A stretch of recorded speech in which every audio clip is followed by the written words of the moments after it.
Bayangkan aja ya, orang Papua ini sumber daya yang cukup luar biasa. Freeport itu sudah berapa? Kritik itu penting untuk memperbaiki kebijakan yang ada. Tetapi kritik itu harus berbasis data. Kritik itu tidak asal bunyi. Di dalam suasana seperti begini, orang Papua lihat sekarang. Hei Natalius Pigai, kasih tahu sama kau ya, kalau kau nggak senang sama pemerintahan Joko, silakan kau keluar dari negara ini atau kau tinggal di hutan. Bagaimana nggak sakit hati, orang Papua sudah sumber daya alamnya udah kasih banyak. Kemudian juga selain itu pengorbanannya luar biasa, tapi representasi orang Papua cuma terbatas. Catat ini, seluruh kekayaan alam yang dieksplorasi dari Papua, Freeport dan kekayaan alam yang lain-lain, itu hanya memberi kontribusi 12 triliun kepada nasional. Sementara nasional mengeluarkan 46 triliun untuk Papua. Jangan percaya orang Jawa Tengah, Jokowi dan Ganjar. Mending kau tinggal di hutan aja deh. Mungkin kau bebas mau bersuara, mau cerita apa, mau lihat-lihat apa dalam hutan. Pegiat media sosial Denny Siregar langsung merespons pernyataan mantan Komisioner Komnas HAM Natalius Pigai yang mempertanyakan keadilan bagi warga Papua terkait pembangunan pabrik smelter PT Freeport Indonesia di Gresik, Jawa Timur. Denny pun langsung mengkuliti maksud rencana Presiden Joko Widodo atau Jokowi tersebut. Gini loh Pigai, ini gak ada masalah urusan kedaerahan, semata-mata urusan ekonomis dan bisnis. Infrastruktur, bangun smelter itu butuh listrik besar. Gresik sudah ada dan gak perlu bangun lagi. Terus limbahnya juga sudah penampungannya.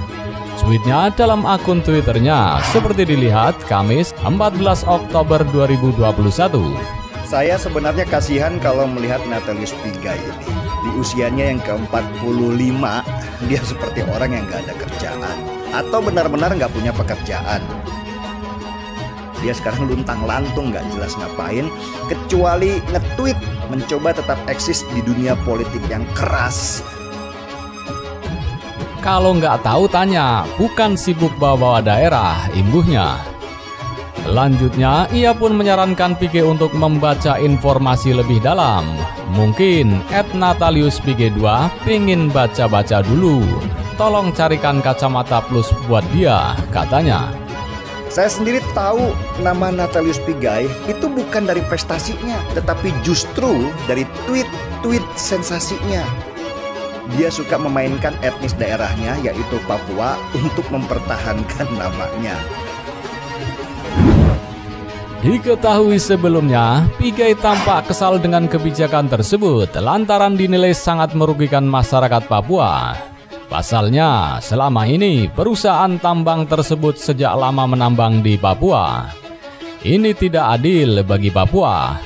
Papua dapat apa? Tweetnya dalam akun Twitternya seperti dilihat Rabu 13 Oktober 2021. Lanjut ia menegaskan pernyataan tersebut ia sampaikan karena dirinya seorang aktivis yang ingin memperjuangkan keadilan masyarakat. Semua yang baik akan terlihat, yang buruk juga akan ketahuan. Saya bukan orang jahat, saya pembela kemanusiaan dan keadilan, tandasnya. Saya membela rakyat Papua dari ketidakadilan. Saya masuk penjara 50 tahun demi rakyat Papua. Tidak sebanding dengan penderitaan yang mereka alami. Oleh karena itu, ya Anda tahu, saya pemimpin Papua. Pigai itu merasa dirinya adalah pahlawan orang Papua. Dia berhalusinasi kalau dia adalah the Avenger yang akan membawa Papua menuju kesejahteraan. Padahal dia juga nggak berbuat apa-apa, cuman nge-tweet doang sambil malas-malesan. Diketahui sebelumnya, Presiden Joko Widodo atau Jokowi baru saja meresmikan groundbreaking pabrik smelter PT Freeport Indonesia. Pabrik smelter tersebut terletak di kawasan ekonomi khusus KEK Gresik. Saya berharap kehadiran Freeport Indonesia di kawasan ekonomi khusus di Gresik ini akan menjadi daya tarik bagi industri-industri lain untuk masuk ke KEK Gresik ini.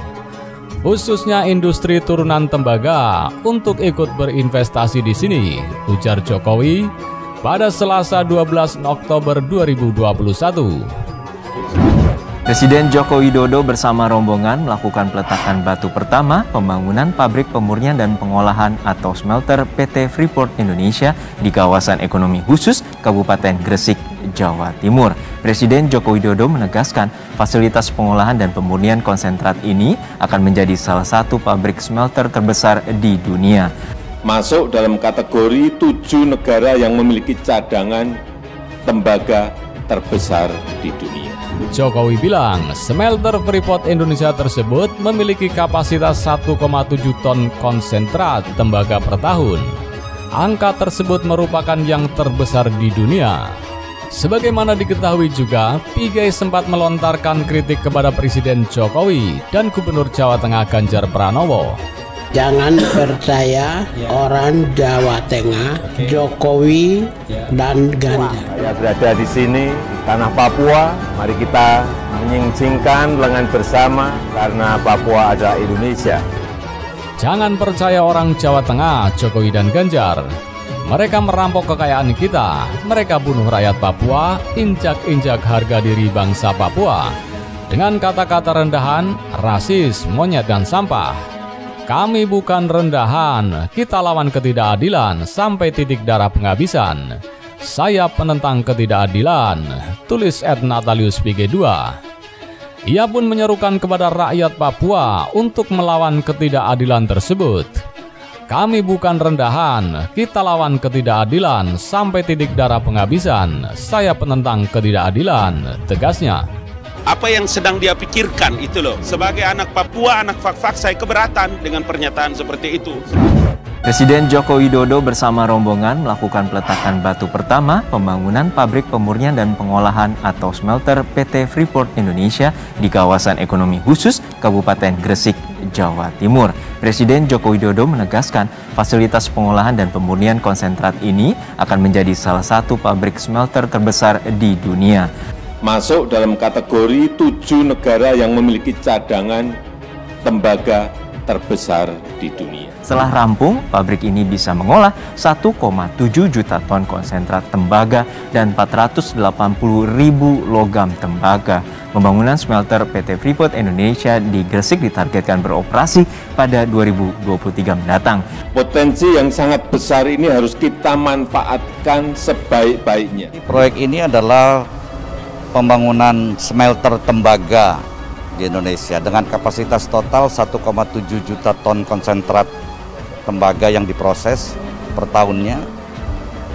Dan proyek ini adalah sebagai kewajiban PT FI seperti yang tertulis dalam IUPK atau izin usaha pertambangan khusus PT FI. Dan proyek ini juga akan menghasilkan tembaga sekitar 550.000 ton katoda tembaga.